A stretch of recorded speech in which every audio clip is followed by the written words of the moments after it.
Anki l-eks deputat laburista Awċi Lino De Bono ħareġ qatta bla ħabel kontra l-permess li jingħata l-iżvilupp tal-villa bil-pool fil-qala, permess skandalus li għadu qed jirrabja lil ħafna nies. Lino De Bono kien elett tal-ewwel darba bħala membru laburista fil-Parlament fl-1981, kien ukoll ex-chairman tal-Gozo Channel. Fi Talking Point ta' Times Lino De Bono jisħaq illi jekk il-Partit Laburista ma jieħux azzjoni immedjata biex ma tibqax tinqeret il-kampanja Maltija u l-qalba tal-villaġġi u l-irħula tagħna, il-gvern se jispiċċa jħallas qares.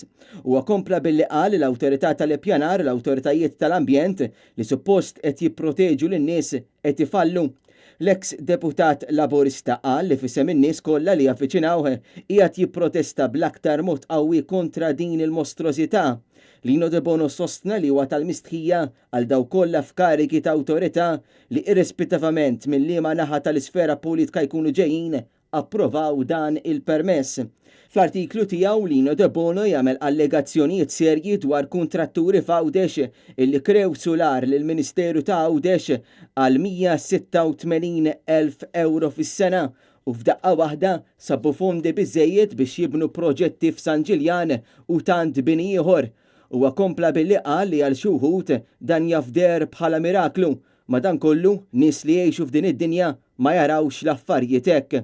Lino De Bono tenna li bla riservi ta' xejn huwa qiegħed jappoġġja l-oġġezzjoni tal-Kunsill Lokali tal-Qala u daw kollha li huma kontra dan il-permess u insista li l-permess għandu jiġi mħassar minnu fih.